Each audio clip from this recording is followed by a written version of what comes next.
Bonjour à tous, désolé du retard. Pour commencer, je vous demanderai d'être indulgents, c'est ma toute première conférence, donc j'ai un peu le stress. J'allais dire vous aussi, mais en fait, sans doute pas du tout. Alors, pour commencer, une petite mise en situation qui vous aidera à comprendre plus de choses dans la conférence, même si c'est sans doute des choses que vous avez entendues plusieurs fois. Alors, je vous présente votre jeu. Vous ne voyez rien, c'est normal. Je vous promets, il y a un petit point, mais c'est juste que vous ne le voyez pas. Si on met votre jeu au milieu d'autres jeux, on arrive sur une grosse masse noire. Pourquoi? Il y a beaucoup de jeux qui sortent sur toutes les plateformes, chaque jour, chaque mois. C'est très dur de faire en sorte que votre jeu ressorte et que les gens le voient et le trouvent, même les clients potentiels. Pour vous donner quelques chiffres, c'est toujours plus parlant. Steam, cette année, on n'est que fin octobre, c'est 7368 jeux. Je ne vous cache pas, décembre, c'est un gros mois. Donc niveau sortie, on va vraiment atteindre un chiffre plus élevé. Steam au total, c'est plus de 25 000 jeux. Autant vous dire qu'il ne suffit pas que votre jeu soit bon pour qu'il se vende, même si c'est quand même mieux, mais ce n'est pas le seul argument. Donc bonjour dans la conférence Dev sous influence. Moi je m'appelle Mylène Lourdel, qui suis-je? Puisque c'est quand même important pour la conférence. Alors ça fait 8 ans que je travaille presque 9 dans l'industrie du jeu vidéo. Avant je suis passée par Ankama où j'ai été chef de produit sur Dofus. Ensuite je suis partie chez CD Projekt où j'ai travaillé sur la plateforme GOG.com où j'ai été en charge du marché français, en fait tout ce qui est presse, influenceurs, partenariats, réseaux sociaux, communauté. En tout, au cours de ma carrière, j'ai fait beaucoup de choses différentes, c'est ce qui me plaît, être couteau suisse. Maintenant, je suis en freelance, je fais du PR, du marketing, de la communication, des influenceurs, de la gestion de communauté. Pour vous donner un exemple, j'ai toujours travaillé pour GOG.com, pour Women in Game, c'est pour des jeux comme Lethal League Blaze, qui sort demain, pour The Gardens Between, pour My Brother Rabbit, ce genre de jeux, donc essentiellement des jeux indépendants, des jeux en ligne aussi avec Dofus, et des jeux essentiellement PC, donc je vais beaucoup vous parler de PC aujourd'hui. On commencera pour voir pourquoi c'est intéressant de faire appel aux influenceurs, avant de voir comment. Ensuite, on fera un petit tour de ce qu'il faut faire et ce qu'il ne faut pas faire. Cela pourra vous être utile. Ensuite, on verra, avant de finir par les questions, ce que vous devez et ne devez pas attendre de vos opérations avec les influenceurs. Beaucoup de gens se font des fausses idées sur l'intérêt de faire appel à des influenceurs. Alors pour commencer, pourquoi? Dès que vous faites quelque chose, demandez-vous pourquoi vous le faites. Sinon, vous allez forcément faire des bêtises et manquer de sens dans vos paroles. Donc c'est toujours très important.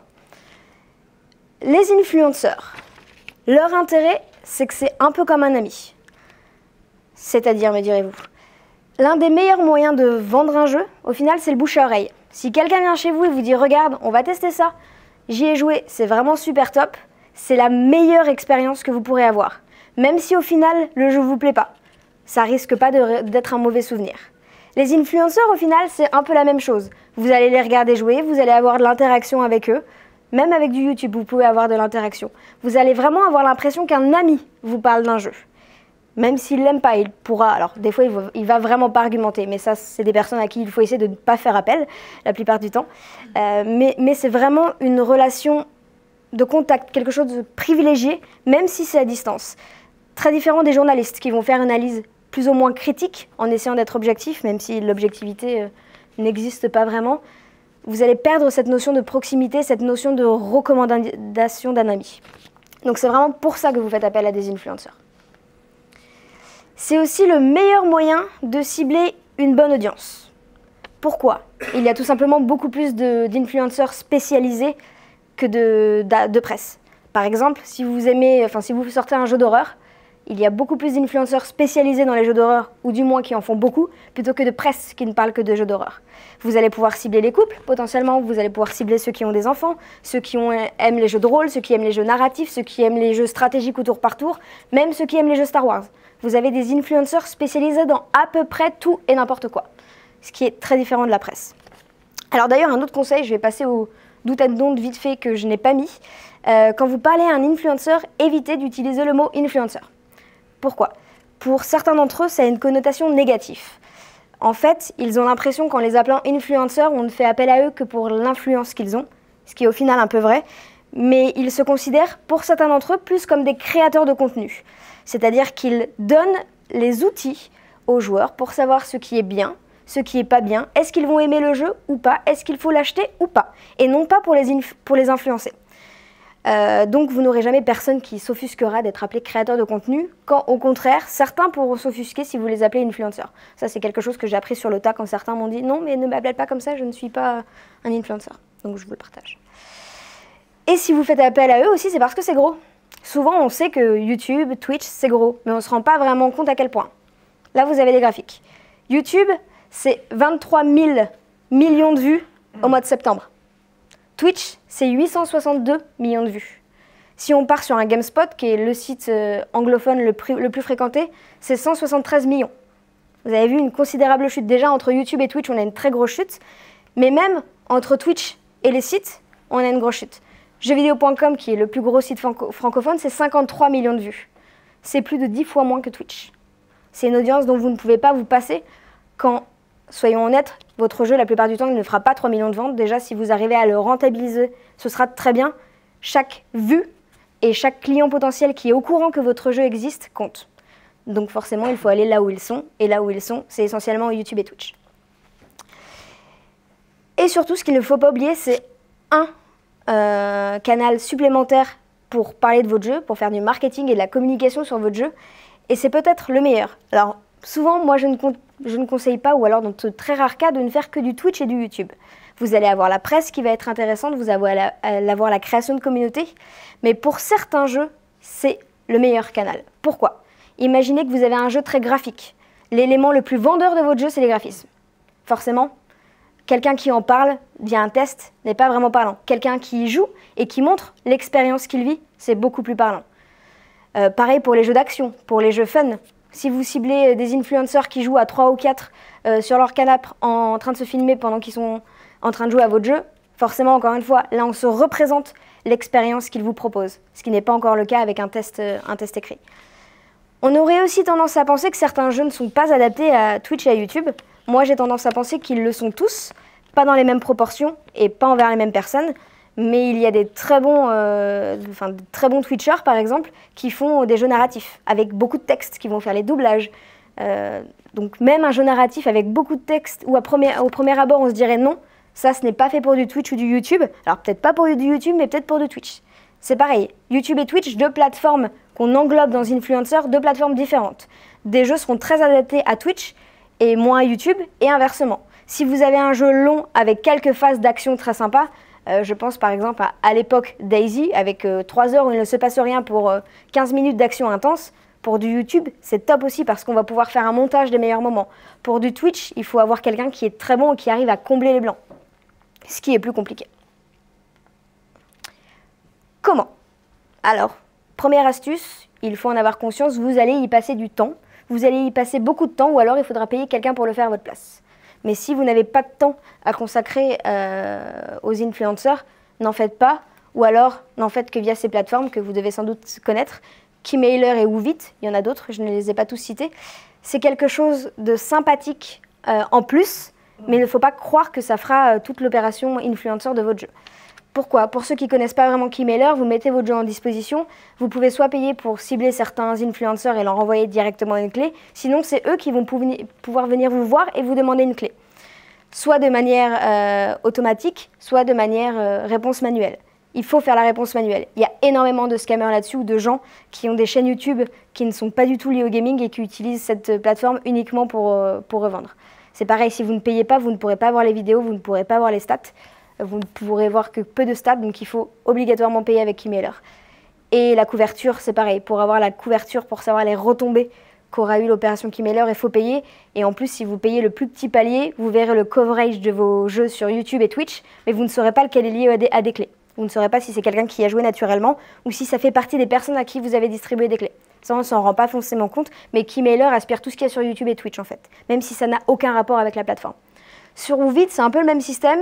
Vous pouvez mettre des paliers avec toutes les personnes qui ont plus de 15 viewers simultanés ou 200 vues en moyenne sur YouTube peuvent me réclamer des clés ou alors peuvent la récupérer directement. C'est super cool de pouvoir mettre des paliers minimum de vues. Et derrière, quelqu'un est obligé, tous les 3 clés récupérées, de faire une vidéo, sinon il n'a plus accès à de nouvelles clés. Ce qui encourage aussi la couverture. Donc il y en a d'autres, hein, mais il faut le faire en plus. L'autre moyen de trouver les personnes qui pourront être intéressées par votre jeu, c'est tout simplement de prendre vos mains et de faire des recherches sur Twitch et sur YouTube. C'est ça qui est long. répertorier toutes les personnes qui ont joué aux jeux concurrents du vôtre sur YouTube, ça prend du temps. Vous ne pourrez pas tous les contacter, il faudra faire un tri. En principe, ce qu'on vous conseille, c'est un tableau Excel. Vous mettez le nom des chaînes, les statistiques principales, le pour quel jeu vous l'avez retrouvé, histoire de pouvoir le citer et l'utiliser dans le mail que vous allez lui écrire, par exemple. Sur Twitch, n'oubliez pas, vous pouvez faire la même chose. Vous pouvez regarder un jeu, alors bien sûr avec moins d'arriérés, hein, ça sera un mois, donc il faut avoir des jeux assez récents ou des jeux assez couverts sur Twitch, sinon ça n'a pas de sens. Mais vous pouvez aller regarder les vidéos. Et forcément, les vidéos, ce sont des gens qui ont fait des streams dans les 30 ou 60 derniers jours, suivant l'état du partenaire. Mais c'est quelque chose qu'il faut penser. Vous pouvez faire la même chose sur Twitch également. Il faut passer le plus de temps sur les mid-tier influenceurs. Les mid-tier, alors on n'a pas de définition exacte, enfin du moins pour moi il n'y en a pas.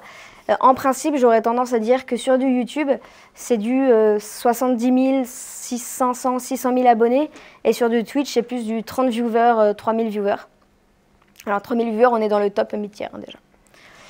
Pourquoi il faut passer plus de temps dessus? Alors ça, c'est une petite statistique qu'avait sorti Twitch en 2016, si je ne me trompe pas. C'est ça, donc ils avaient regardé les jeux qui étaient vendus après avoir regardé un stream dessus, et ils s'étaient aperçus qu'au final, la plus grosse proportion des ventes revient de ces mid-tier influenceurs. Pourquoi? Parce qu'ils ont forcément... Alors, les petits convertissent mieux, hein, ça c'est pas un secret, les petits convertissent toujours mieux, plus proche de leur communauté beaucoup plus ciblée, forcément meilleure conversion. Mais ils ont un impact tellement faible en termes de vues que cela ne se répercute pas dans les ventes. Par contre, les moyens, ils cumulent cette bonne conversion et cette audience déjà un petit peu importante. Donc c'est eux qui vous rapporteront le plus d'argent. Il y a aussi d'autres avantages à les cibler, mais ça j'en parlerai un peu après. Ne vous trompez pas de stats non plus. Quand vous regardez les stats YouTube et Twitch, YouTube, vous ne regardez pas les abonnés. J'ai quelques petits exemples. Sur YouTube, vous avez XVXK qui a 463 000 abonnés. Ses dernières vidéos, la plus grosse, c'est 70 000 vues sur le dernier mois. Atomium, qui a 2 fois moins, qui a 238 000 abonnés. Sa plus grosse vue, c'est 127 000 vues. La plus grosse vidéo. Donc, les abonnés, cela ne sert à rien. Il y a des chaînes qui étaient très populaires il y a 4 ans, qui ne le sont plus. Donc, si vous devez regarder quelque chose, regardez les vues. Faites une moyenne. Pareil pour Twitch. Ne regardez pas les followers. Encore une fois, là, c'est pareil. L'engagement de la communauté ne se traduit pas par les follow. Ce qu'il faut regarder, c'est les viewers simultanés. Et pour ça, vous avez un site, si vous ne le connaissez pas, Sulygnome, S-U-2-L-Y, gnome comme un gnome, où là, vous allez pouvoir, en tapant le nom d'un Twitcher, regarder sur les 3, 7, 10, 30, etc. derniers jours, son nombre de viewers simultanés moyens, le top et le minimum, et les jeux qu'il a streamés, le nombre d'heures vues, etc. Vous avez plein de statistiques et c'est super utile. Pareil sur Twitch, pour vous montrer à quel point les statistiques ne veulent pas forcément dire grand-chose, on a Frigiel, que vous connaissez peut-être parce qu'il est aussi sur YouTube, 619 000 followers sur Twitch, 146 personnes en moyenne. Crane, 96 000, 596 personnes en moyenne. Beaucoup, beaucoup plus. Donc vraiment, c'est encore plus trompeur sur Twitch que sur YouTube. Et ensuite, pensez à votre timing. Pourquoi? Parce que la plupart du temps, vous n'aurez qu'une seule vidéo ou un stream par influenceur. Il y a quelques jeux, si votre jeu lui plaît vraiment, il fera une petite série dessus, mais la plupart du temps, ça sera une seule fois. Si vous sortez un early access et que vous avez réussi à convaincre quelqu'un de faire une vidéo dessus, il y a très peu de chances pour qu'il y retourne lors de la sortie finale du jeu. Vous ne serez pas tous Dead Cell. Pour Dead Cell, ils ont réussi, mais pour les autres, c'est beaucoup plus compliqué. Du coup, il faut vraiment penser à ce qui est le plus important pour vous. Est-ce que ce sera votre moment de précommande et vous voulez essayer, en plus d'utiliser l'argument « je vous donne une exclue, une preview » et du coup avoir des ventes via la précommande? Est-ce que ce sera votre early access ou est-ce que ce sera votre sortie? Donc ça, il faut vraiment y réfléchir. Vous pouvez aussi les dispatcher en vous disant il y en a certains que je vais contacter pour l'early access, d'autres pour la sortie, ou même ceux qui n'ont pas marché pour l'early access, les recontacter pour la sortie par exemple. Mais en tout cas, ne le faites pas juste pour avoir un retour en fait. Si vous le faites juste pour avoir un retour, certes vous aurez un retour, mais quelqu'un qui a joué à votre jeu alors qu'il n'était pas fini, c'est qu'il était intéressé, et potentiellement vous grillez une cartouche pour plus tard. La partie qui vous intéressera sans doute beaucoup, comment on les contacte? Parce que maintenant que vous les avez trouvés, il faut pouvoir les contacter. Et vous ne les connaissez pas, donc c'est toujours un peu compliqué. Alors il y a plusieurs systèmes. Le plus connu, c'est de regarder sur leur description Twitch ou leur description YouTube s'ils ont une adresse mail. Potentiellement, vous pouvez envoyer un DM sur Twitch ou laisser un commentaire sur YouTube, mais ce n'est pas du tout la meilleure méthode. Beaucoup ont leur adresse email affichée sur leur petite bio Twitter, même si elle n'est pas sur leur channel YouTube. Donc pensez à les vérifier. Je ne sais pas pourquoi ils font ça, mais c'est le cas de beaucoup de personnes. Sur Twitter, vous pouvez aussi leur envoyer un message en DM, souvent ils sont fermés, ou alors en public. Le mentionner en disant ah, voilà, est-ce que je peux te parler en DM ou est-ce que je pourrais te parler de mon jeu, est-ce que tu as une adresse pour ça? Certaines fois, ils répondent. Et aussi maintenant, un nouveau mode qu'on oublie souvent, rejoignez leur serveur Discord, ils sont dessus, vous pouvez soit les mentionner ou soit même leur envoyer un message via Discord une fois que vous avez un serveur en commun. Voilà, donc c'est les 3 principaux moyens de contacter un influenceur. La technique. Alors les emails de masse, vous pouvez tout de suite oublier, surtout encore plus si ce n'est pas vous qui avez constitué la base d'adresse mail. Vous aurez peut-être un retour d'une personne qui a 10 vues sur YouTube, mais pas grand-chose d'autre. Il faut vraiment faire des emails en one-to-one. C'est très important, c'est le conseil qu'il faut retenir si vous n'en aviez qu'un. Soyez humain. Si on ressent qu'on a pris du temps à passer le mail, à écrire le mail, qu'on a pris du temps à regarder ce que faisait la personne, cela marchera mieux. Et aussi soyez court, parce qu'ils en reçoivent 30 par jour. Quelque chose que j'ai expérimenté et qui marche très bien, c'est d'utiliser des gimmicks ou des références en rapport avec leur chaîne YouTube ou leur chaîne Twitch. Par exemple, je me rappelle d'un influenceur que j'ai contacté en mettant dans ma première ligne nom d'une pipe parce qu'il avait une émote nom d'une pipe sur Twitch.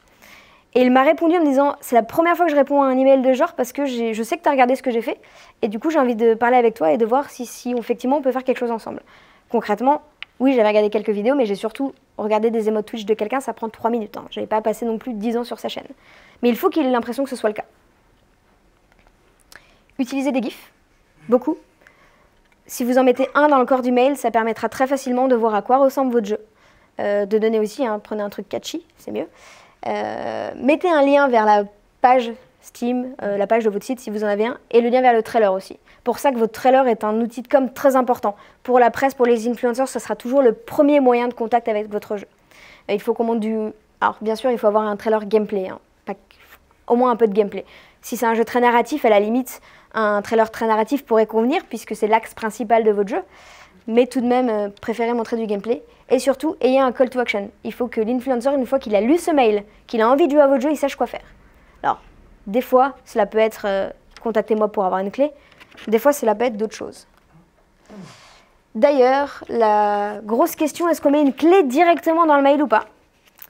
Je suis navrée de vous annoncer qu'il n'y a pas de bonne réponse. J'ai des personnes de taille similaire, hein, un peu du 800 personnes sur Twitch simultanées qui m'ont dit moi s'il y a une clé dans le mail, direct je dis non parce que ça veut dire que la personne ne veut pas avoir de contact humain avec moi. D'autres qui m'ont dit ah non mais moi s'il n'y a pas la clé, je perds pas de temps à réclamer la clé. Donc il n'y a pas de réponse universelle. Ce que j'ai tendance à faire, c'est que pour les vraiment très gros, quand il m'arrive de contacter Squeezie en ayant un espoir qu'un jour il joue à ce jeu-là parce qu'on ne sait jamais, là je mets la clé directement, ou les très très gros où je sais qu'ils ne répondent peu ou qu'il y a des agences derrière. Pour tous les mid-tiers et les plus petits influenceurs, c'est toujours, si le jeu vous intéresse, n'hésitez pas à me donner une clé. J'ai eu un exemple cette semaine, donc je vais vous le lire parce que ça pourra vous donner une idée. J'ai contacté Xari, qui est un Twitcher qui a 70 000 follow et environ 600 personnes en simultané. Je ne le connaissais pas du tout. Hein. Et je voulais lui proposer un jeu. Du coup, j'ai imprimé le mail et je vais vous le lire. Clé, Lethal League Blaze, jeu de combat avec projectile. Donc là, j'ai été direct dans le titre. Hop, c'est pour une clé. Voilà le nom du jeu et c'est quoi le type de jeu. Bonjour. Je suis Mylène et je bosse pour le PR France du jeu Lethal League Blaze. Je me permets de te proposer le jeu au cas où tu as envie de faire une petite pause de Fortnite. Hop, là je calque, je sais qu'en ce moment il joue beaucoup à Fortnite. J'ai regardé sa chaîne. Vu que tu as joué à Brawlhalla, donc le jeu qui m'a amené sur sa chaîne et à penser qu'il pourrait aimer le jeu, je pense que le jeu pourrait te plaire. Par contre, attention, il se prête à faire encore une dernière partie, La Last quoi, parce qu'il y a une série vidéo qui s'appelle La Last. Donc voilà, hop, je recale une petite référence là-dedans. Là, j'ai mis un gif du jeu, alors qui était pas terrible puisque c'était un gif d'une des cutscenes du jeu. Non, même pas, non, c'était un gif gameplay, mais en fait où les personnes se renvoient la balle. Pour un jeu de combat action effrénée où la balle va à pleine vitesse, c'était pas très représentatif, mais j'avais rien d'autre. Donc la petite description du jeu. Lethal League Blaze est un jeu de combat de projectiles déjanté et effréné, même si le gif est plutôt calme, mêlant personnage unique et son époustouflant jusqu'à 4 joueurs. L'objectif, toucher ton ennemi avec une balle anti-gravité en utilisant frappe, amorti, parade, lancer et compétences spéciales. Les balles accélèrent à chaque coup et atteignent des vitesses vertigineuses. Si tu veux en voir un peu plus, voici le trailer, la page Steam. Est-ce que le jeu te tente? Est-ce que tu souhaites recevoir une clé? Merci et peut-être à bientôt, Mylène. Et là, j'ai eu une réponse en 4 jours, hein, mais bon, j'ai eu une réponse. Et il m'a juste dit oui, le jeu a l'air cool, je veux bien une clé, merci. Voilà. Donc c'est un exemple de mail plutôt efficace, c'est assez court à lire, c'est assez visuel et j'ai réussi à caler sans que ça fasse non plus trop pushy de références à sa chaîne. Si vous avez un jeu en ligne, c'est pas pour ça qu'il faut rien envoyer. Créez un compte. Créez un compte, mettez potentiellement des objets dessus. Si vous êtes un free-to-play, par exemple, ajoutez des objets. Ça va beaucoup faciliter le travail de l'influenceur en disant « Ok, j'ai juste à rentrer ça, j'ai même pas de compte à créer. » Souvent, en plus, mettre leur email dans un jeu en ligne où ils savent pas vraiment si le jeu va leur plaire, ça peut les rebuter. Donc, hop, directement, il peut directement jouer. Et vous pouvez envoyer un reminder, c'est pas grave, ça arrive. Il peut avoir zappé le mail, il peut avoir mis ce petit mail dans les jeux à voir plus tard et l'avoir complètement zappé ou même avoir oublié de mettre son libellé par exemple. Donc vous pouvez toujours envoyer un petit rappel. Bien sûr, si vous commencez à vous dire « Ok, là ça fait peut-être beaucoup », c'est que c'est probablement le moment d'arrêter. Je vous avoue que moi les rappels, c'est pas vraiment ce que je fais, j'en fais peu, mais je sais que certains le font, que ça marche et que même les influenceurs eux-mêmes m'ont dit qu'il n'y avait pas de problème à le faire, donc vous pouvez le faire. Donc, je vous conseille de limiter à vraiment vos core targets, celles que vous voulez absolument qu'elles couvrent le jeu. Et aussi, vous pouvez leur offrir des bonus. Si vous êtes français, vous ciblez un influenceur français et que vous savez que son format peut se prêter à faire des interviews par exemple, ça peut être le bon plan de lui dire « Écoute, et si tu veux jouer au jeu pendant que moi je réponds aux questions du chat ou pendant que tu poses des questions sur la production du jeu, n'hésite pas, ça peut être vraiment chouette. » Vous pouvez leur proposer des clés en plus pour faire des giveaways. Alors ça, les gros ils s'en foutent, hein, je vous le dis. Par contre, les mi-tiers plutôt bas, augmenter leur vue en ayant des cadeaux, c'est toujours cool, donc certains acceptent comme ça. Ou encore en leur offrant des objets en jeu. Si vous aviez un item spécial, par exemple pour la collector, c'est toujours un petit plus dans le mail. Ils disaient « Ah, et je t'ai rajouté je te rajoute l'objet du collector en plus ». Ou même de leur offrir des previews. Alors encore une fois, ça, si vous le faites, il faut bien qu'il y ait un insight derrière. Donc soit qu'ils puisse renvoyer vers votre page Steam avec du wishlist, soit qu'ils puissent déjà précommander le jeu. Sinon, ça ne sert à rien. On va passer à ce qu'il faut faire et ce qu'il ne faut pas faire. Vous pouvez faire des erreurs, c'est pas grave. Ce qui est mieux, c'est de s'en rendre compte et de les corriger. Si vous continuez dans vos erreurs, ça va être très vite un peu plus compliqué. Alors pour moi, la première chose à ne pas faire, c'est juste se contenter sur des influenceurs gaming. Pourquoi ? Parce que maintenant, vous avez 60% des Américains qui jouent tous les jours aux jeux vidéo. Ils ont en moyenne 34 ans. En France, on est un peu plus vieux, 39 ans, et 51% des Français déclarent jouer aux jeux vidéo régulièrement. C'est-à-dire que les personnes qui font des vidéos YouTube sans rapport avec les jeux vidéo jouent sans doute aux jeux vidéo, surtout qu'ils ont un petit attrait numérique. Ça serait dommage de vous en priver. Je vous cite un exemple. Vous avez un jeu où il faut jouer absolument en coop en duo. Pourquoi ne pas cibler les influenceurs qui sont en couple en fait et qui se filment en couple où c'est vraiment leur état d'esprit. Si vous avez un jeu dédié aux enfants, il y a des familles ou des parents aussi sur YouTube. Si vous avez un jeu qui parle de cuisine, vous avez des gens qui parlent de cuisine sur YouTube. Pourquoi ne pas essayer de leur montrer le jeu? Donc voilà, en tout cas, ne vous cantonnez pas aux influenceurs gaming, ça pourrait vous faire passer à côté de très belles opportunités. Ayez un budget. Alors que je sais, ça c'est toujours un peu la question qui fâche. Ce n'est pas nécessaire, dans le sens où vous pourrez avoir du coverage sans avoir de budget. Par contre, si vous voulez vraiment en faire un axe de com sûr, avoir un budget, ça vous permettra d'être sûr d'avoir du coverage, ce qui est très différent. Quand vous avez un budget, vous pouvez demander une date. Vous pouvez dire à tous vos influenceurs, ok, moi je veux que tu streames tel jour, le jour de la sortie, parce que vous voulez que votre jeu il soit en top 20-30 Twitch, ce qui est déjà bien. Vous pouvez lui imposer des choses. Vous pouvez lui dire, ah ben voilà, tu vas jouer pendant 1 heure. Vous pouvez normalement être sûr qu'il va jouer à votre jeu en étant honnête et pas juste en trollant le jeu, par exemple. Donc voilà, avoir un budget, ça vous assure d'avoir une visibilité via les influenceurs. Ne pas en avoir, ça sera au petit bonheur la chance, pas que, hein, l'intérêt de votre jeu aussi compte, mais ça sera beaucoup moins certain et vous ne pourrez pas avoir de retombées sûres et certaines. Par contre, ce qu'il ne faut pas, c'est des gens qui jouent au jeu juste parce que vous les payez. Ça, c'est la pire catastrophe que vous pourriez avoir. Je vous invite à lire un article. Si vous tapez Everspace 5000 $, vous aurez l'article sur Everspace qui avait confié un budget influenceur à une agence. Et au final, ils se sont retrouvés à payer un streamer 5000 $ de l'heure, ce qui est un budget assez conséquent, pour 2 heures. Et le gars, il a commencé le stream en disant « Mais non, mais de toute façon, moi, je joue à ce jeu que parce que je suis payé, j'aime pas les jeux dans l'espace. » Voilà. Donc, je vous laisse imaginer la qualité du stream derrière. Quelqu'un qui détruit votre jeu, soit parce qu'il ne sait pas du tout son type de jeu et qu'il ne sait pas y jouer, même s'il aimait du cœur, ou parce qu'il est là que pour l'argent, cela ne pourra qu'être nuisible à votre jeu. C'est comme si demain, il y a un pote qui vient chez vous avec un jeu et que le jeu se lance pas et qu'il y a plein de bugs. Bah, pire expérience possible pour les influenceurs, vu que c'est un peu comme vos potes. Enfin, du moins pour les viewers, c'est la même chose. Donc vraiment, faites attention à ça. Comment vous pouvez le savoir? Je pense que dans les échanges, ça se sent quand même quand quelqu'un va toujours revenir aux questions d'argent, va toujours parler de argent et pas du tout du jeu, de s'intéresser à sa prod, etc. Donc il faut apprendre à avoir du flair et au pire, vous vous ferez avoir une fois et pas une deuxième fois. Vous pouvez aussi réfléchir à des types de contenus un peu différents. C'est-à-dire que les let's play, on va pas se cacher, c'est carrément le contenu majoritaire qu'on trouve sur Twitch et YouTube, mais il peut y avoir d'autres choses. Si l'argument de vente de votre jeu, c'est des graphismes, peut-être voir avec quelqu'un qui a une chaîne artistique et faire un speed painting, par exemple, commenter, ce genre de choses. Il y a beaucoup de choses à faire. Honnêtement, il n'y a même pas de catégorie. La limite, c'est votre imagination. Et avec tous les formats qu'on trouve sur YouTube maintenant, il y a vraiment beaucoup de choses à faire. Essayez d'y penser, vous ne trouverez peut-être rien, mais au moins vous aurez eu le mérite d'essayer d'y réfléchir.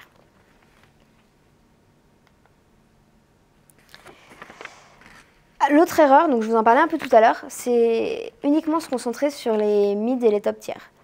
Pourquoi? Parce qu'il y a aussi un autre effet qu'on néglige, c'est l'effet cascade. On en reparlera dans l'exemple, puisque j'ai quelques exemples, et dedans, j'ai un dev qui a eu ça. Si vous envoyez à des petits streamers, mais qui sont très ciblés votre jeu, ils ont des contacts. Et des fois, ils ont des contacts avec des plus gros qu'eux. Et des fois, le plus gros qu'eux, il va pas être très content que le petit, il ait un jeu que lui, il n'ait pas. Donc, il va vous contacter pour essayer d'avoir une clé. Et des fois, c'est pareil entre les moyens et les gros. Donc, vous pouvez vous retrouver avec un très gros influenceur qui couvre votre jeu parce que ses potes qui sont plus petits que lui ont dit qu'il était vraiment très bien. Donc, cet effet cascade, il ne faut pas du tout le négliger. D'ailleurs, Dead Cell, si vous lisez leur post-mortem, ils ont beaucoup ciblé là-dessus. Enfin, ils ont beaucoup joué là-dessus, misé là-dessus. En ciblant au départ que des petits et des moyens et en espérant que ça monte au gros, et ça a plutôt très bien marché.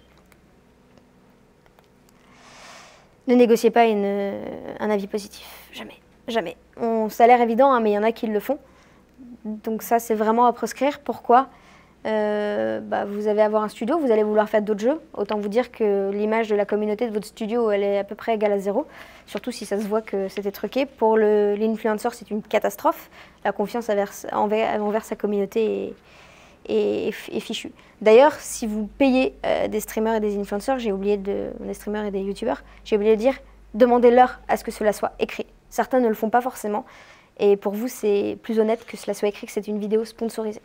Alors en disant bien sûr qu'il y a eu une liberté de ton, hein, etc. et que rien n'a été imposé sur le reste. Mais demandez-leur de préciser que c'est un stream ou une vidéo sponsorisée. Légalement, c'est obligatoire. Et ne faites pas de vidéo stream si vous n'avez pas de call to action. Vraiment, ce que je vous disais tout à l'heure, faire un stream ou une vidéo YouTube juste pour avoir des retours de la communauté.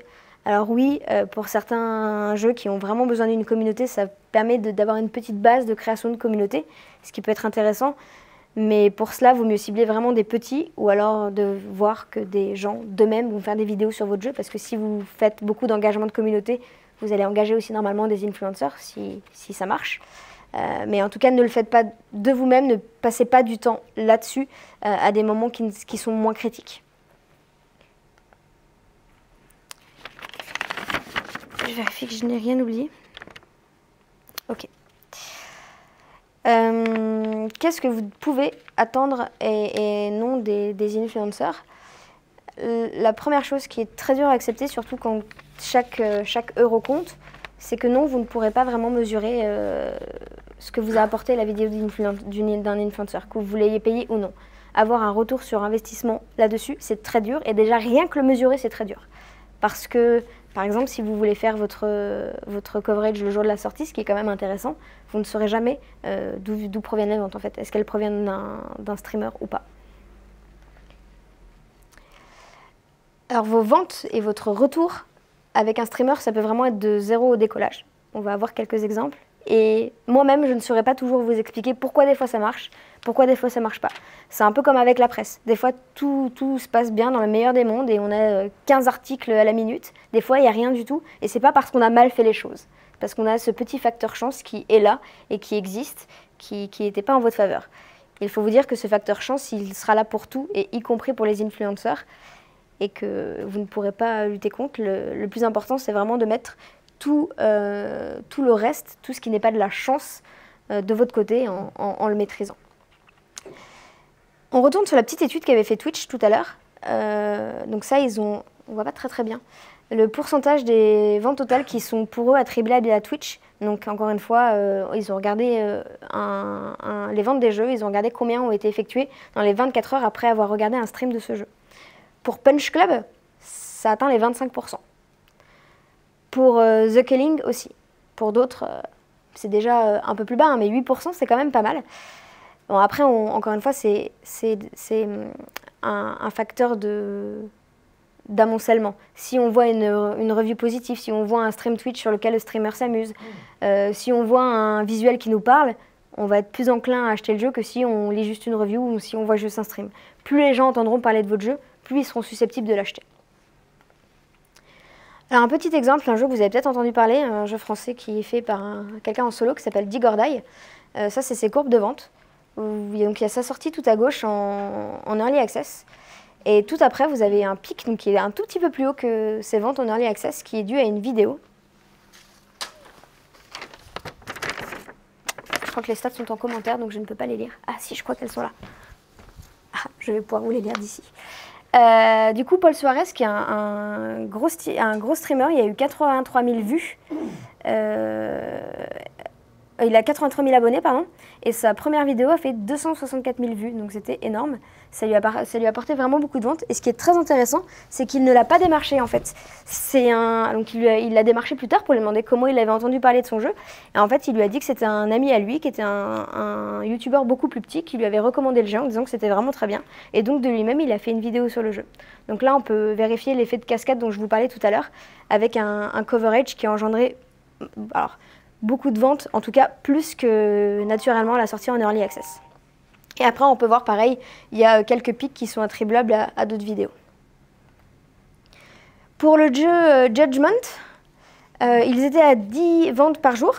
Ensuite, Piet Smith, que vous connaissez peut-être, qui est le plus gros streamer allemand, a fait une vidéo dessus. Donc il a 2 millions d'abonnés, la vidéo a fait 126 000 vues et il a fait 400 ventes en 3 jours. Un peu plus tard, donc à une meilleure période en termes de ventes, ils étaient à 90 ventes par jour. Il y a Quill18 qui a fait une vidéo dessus, alors il a beaucoup moins d'abonnés, 521 000, mais il a fait plus de vues parce que forcément moins d'abonnés et un public plus de niche, donc plus intéressé. 174 000 vues, et derrière il a fait 170 ventes par jour pendant une semaine suivant la vidéo. Et ce qui est très bien, c'est que vu que Quill a beaucoup aimé le jeu, il a fait 5 vidéos. Et à chaque fois, les ventes ont augmenté comme ça.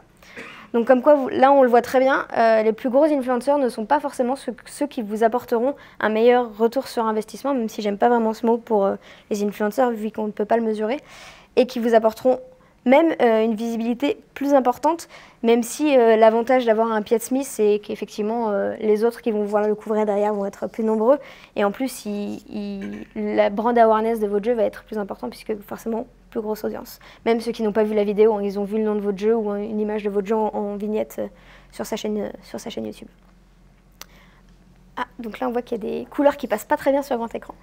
Alors là, c'est quelques chiffres, il n'y a pas de nom d'influenceur, pas de nom de jeu et pas de prix précis parce que je n'ai pas le droit de vous les donner. Mais je les ai mis quand même parce que je trouvais que c'était intéressant. Alors quand vous avez des couleurs différentes, c'est que ce n'est pas les mêmes personnes qui ont fait l'opération. Donc là, vous voyez, les deux derniers et les deux du milieu, c'est la même personne. Donc tout premier exemple, un streamer correct, qui est clairement dans les mid et plutôt bas mid, mais dans les mid, 220 personnes en moyenne, un jeu très peu cher parce qu'il était en très grosse promo, donc moins de 3 €, et derrière 50 ventes en 48 heures. Ça paraît pas énorme, mais pour un influenceur, c'est pas si mauvais, surtout pour cette taille-là, 50 ventes en 48 heures. Alors, c'était un peu particulier aussi parce qu'en fait, c'était une réduction avec une réduction supplémentaire via un code. Donc, on peut vraiment traquer les ventes faites via l'influenceur parce que c'est les personnes qui ont utilisé le code. Après, il y a peut-être d'autres personnes qui l'ont acheté sur une autre plateforme suite à ce stream sans bénéficier de la promo, par exemple, mais du coup, on n'a pas pu traquer. Un autre influenceur un peu plus petit qui, pour le coup, était vraiment dans le ciblage du jeu en question. Un peu moins de 200 personnes, un jeu, le prix moyen d'un jeu indé, entre 10 et 15 €, 2 ventes en 48 heures. Pourtant, la personne a aimé le jeu, le stream s'est bien passé, les personnes étaient réactives, mais derrière, les ventes étaient pas bonnes. Pour ça qu'il ne faut pas penser que les influenceurs, c'est que les ventes. Après, un même influenceur, donc là, il a fait 2 OP, une sur un nouveau jeu qui venait de sortir avec une promo Une promo de lancement, encore une fois, c'était pareil, c'était une promo de lancement dédiée pour lui, donc avec un code, donc on a vraiment pu traquer les ventes directes. Vu que c'était un nouveau jeu, il y a peut-être des gens aussi qui ont préféré le prendre sur console ou sur d'autres plateformes, par exemple, et là, on ne peut pas traquer les ventes. Donc en réalité, elles peuvent être plus importantes que le chiffre que j'ai là. Un jeu qui coûte moins de 20 €, donc pareil, jeu indé basique, 300 ventes en 48 heures. Toujours avec le même nombre de vues, un jeu plus élevé, un jeu qui était déjà sorti, l'arrivée d'un nouveau DLC, réduction sur le jeu de base, 400 ventes. Alors on se dit ok, c'est que 100 ventes de plus, mais le prix du jeu était plus élevé. Donc tout de suite on arrive à des montants de retour sur investissement beaucoup plus importants. Et enfin un YouTuber, pour vous donner un exemple, donc 65 000 vues sur une vidéo pour un nouveau jeu sans aucune promo, rien du tout. Donc là il y a 15 ventes qui ont pu être attribuées. J'ai pas mis le temps, mais c'était 15 jours aussi. Et un autre jeu, là, avec une promo de lancement, plus de vues, 96 000, un jeu plus élevé, donc le prix deux fois plus important, 750 ventes en 15 jours. Pour vous donner un autre exemple, avec un influenceur, donc le même type de jeu, la même promo, le même ordre de prix, il a aimé les deux jeux, même nombre de vues à peu près. Je suis passée pour l'un des jeux à 250 ventes à 48 heures, pour le deuxième à 1300 ventes en 48 heures. Je ne sais pas expliquer pourquoi l'un a fait autant et l'autre si peu. Je n'ai aucune raison. Il a aimé les deux jeux sont visuels, c'est vraiment le même type de jeu, même ordre de prix. Mais il n'y en a pas un qui était plus hypé que l'autre dans la presse. Et je n'ai aucune explication là-dessus, pour vous dire à quel point ça peut être vraiment aléatoire. Et ce qui est très important, on l'a vu, les ventes, c'est aléatoire. Et c'est pour ça qu'il ne faut pas penser que l'avantage d'un influenceur, c'est uniquement de vous rapporter des ventes.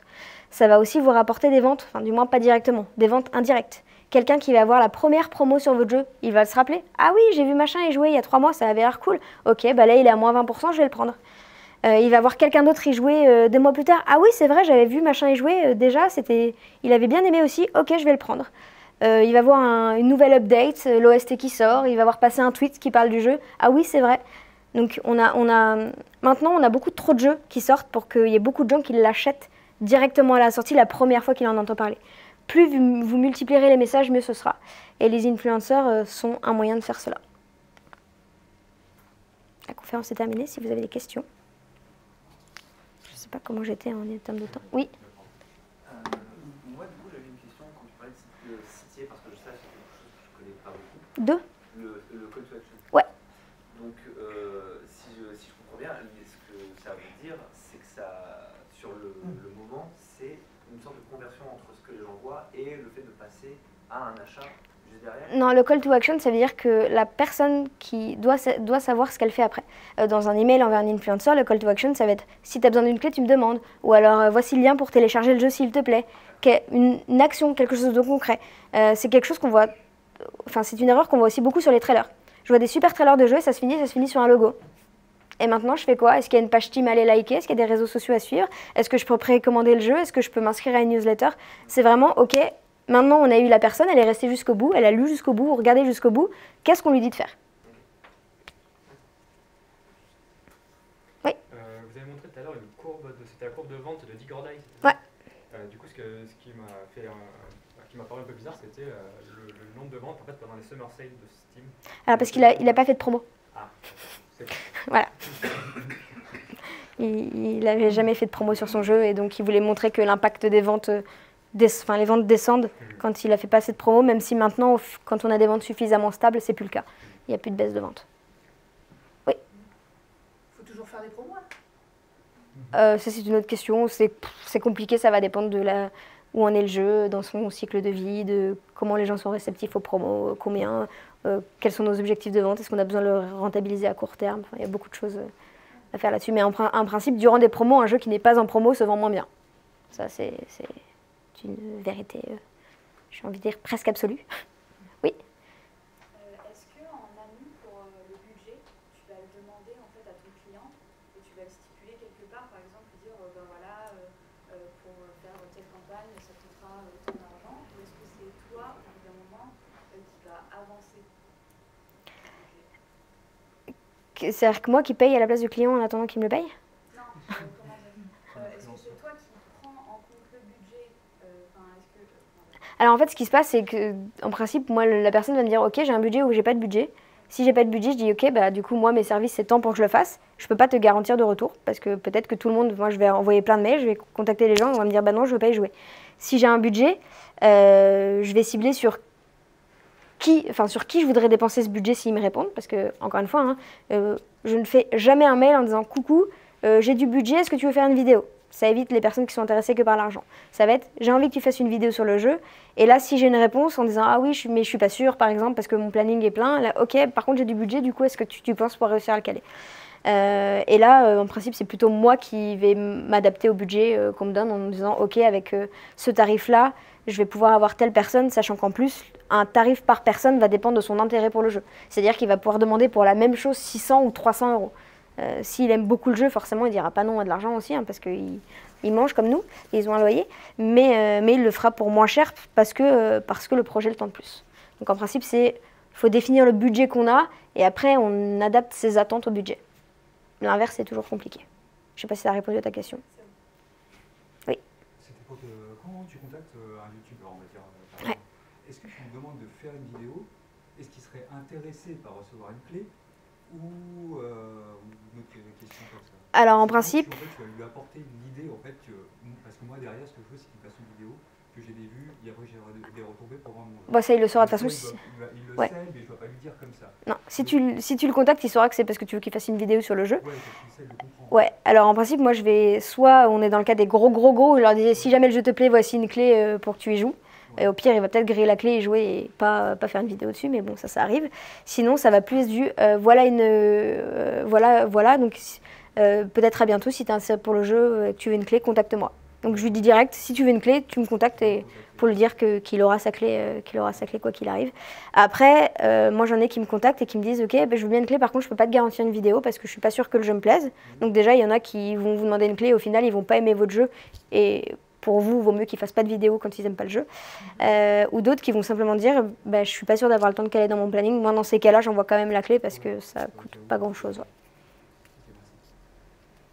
Les seuls auxquels je refuse les clés, c'est vraiment les tout petits qui ont 10 vues par vidéo où là c'est vraiment pas rentable. Quoi. Ou alors 60 000 abonnés, mais 10 vues. Ouais, c'est ça. Ouais. Comment ça se passe quand tu as un client qui te dit voilà, j'aimerais faire de la com sur mon jeu, c'est comme ça que ça se passe déjà? Généralement. Oui. Des fois, c'est même après la sortie. Coucou, mon jeu ne se vend pas, j'aimerais faire la com dessus. Comment ça se passe? Tu joues toi-même au jeu, tu analyses beaucoup de choses vis-à-vis de... Comment ça se passe? Alors, je me renseigne sur le jeu, j'y joue pas tout le temps parce qu'en principe, justement, il faut espérer qu'ils me contactent au moment où je peux pas vraiment y jouer. C'est mieux. Et après, je regarde où ils en font, qu'est-ce qu'ils veulent en com aussi, hein, parce que des fois, est-ce qu'ils ont besoin de quelqu'un pour faire un plan réseaux sociaux? Est-ce qu'ils ont besoin de quelqu'un pour définir les features qu'il va falloir mettre en avant pour vendre leur jeu? Pour le coup, ça dépend vraiment de ce qu'ils ont besoin en fait. Il y en a qui vont venir me voir parce qu'ils ont besoin d'un plan de com pour assurer les banquiers pour un prêt.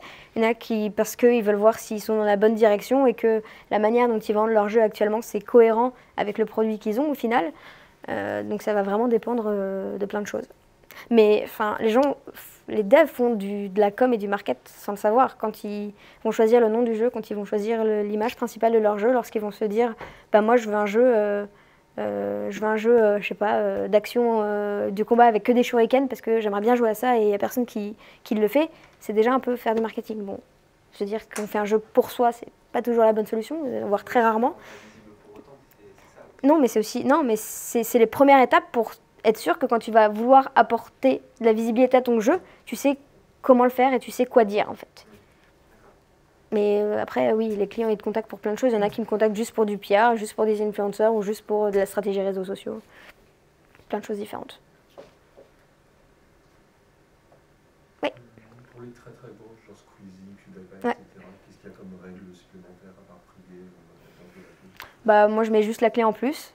Et je le fais parce que je me dis que le jeu, je le fais vraiment que quand le jeu est vraiment super dans leur ligne. Enfin, Squeezie, si j'ai un jeu où je sais que ça va être super drôle à jouer, je lui envoie. Après, je n'espère pas de réponse, en fait. D'une, j'espère pas de réponse, parce que ça, j'en aurais pas, je pense. Et j'espère un 0,1% de vidéo. Mais en fait, surtout, faut pas... La règle, c'est ne pas fonder ta stratégie là-dessus. Et ne pas être trop espéré pour pas être déçu non plus. Après, sinon aussi, l'autre bonne solution, mais qui est compliquée, c'est de les croiser en salon en vrai et de dire, là, c'est ce qui est arrivé pour Benzaï, que j'ai croisé à Animasia. Je lui fais, hey, j'ai un jeu à te parler. Et il m'a dit d'accord. Il me fait, MP-moi sur Twitter, et je l'ai fait, et il a demandé la clé. Bon, après, je sais pas s'il va courir le jeu, mais les voir en vrai aussi, c'est une solution. Après, le problème, c'est qu'il faut souvent avoir accès aux portes de derrière, parce que sinon, il faut faire 3 heures de queue pour lui dire, coucou, tu veux pas parler de mon jeu? Mais ouais. J'ai une autre question, par exemple, tu as dit que tu avais travaillé sur le timing du Blaze. Ouais. Donc le premier avait eu un bon succès d'estime. Est-ce que ça facilite tout le travail après ça? Oui. Ça change ton approche? Bah, par exemple, Benzaï a joué au premier. Donc oui, ça facilite. Il y a des... enfin, pour cibler aussi certains influenceurs, il faut aller voir ceux qui ont joué au premier, donc c'est plus facile. Après, ce qui est facile, c'est d'avoir un studio qui a déjà fait un jeu. Il y a plein de choses, en fait, de mettre en avant des noms. De dire, ah, c'est le studio... Enfin, par exemple, là, je ne l'ai pas fait, mais ça pourrait être totalement envisageable de dire, ah, Lethal League Blaze, c'est un jeu qui a été fait par XXX. D'ailleurs, il a créé telle franchise ou tel autre jeu, quoi. De mettre en avant un peu de sérieux aussi dans le mail. Après, oui, c'est sûr que ça facilite. Quand tu fais un jeu Star Wars, par exemple, c'est beaucoup plus simple d'aller voir les influenceurs, quoi.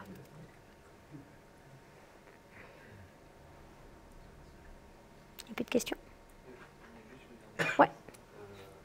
Quand tu dis justement les mails en fait en one-to-one, donc extrêmement personnalisés, Ouais. extrêmement dirigés,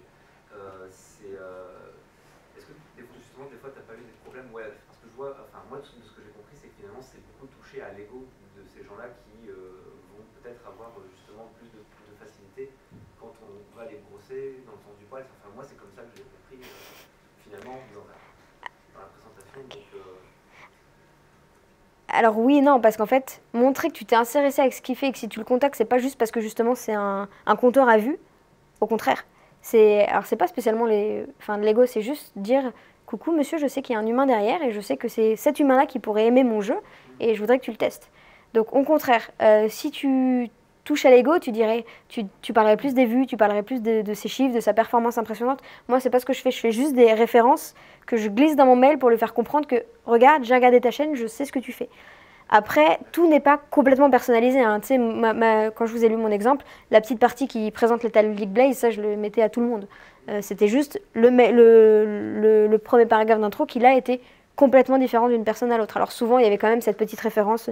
J'ai vu que tu as joué à tel jeu, alors je pense que ce jeu-là pourrait te plaire.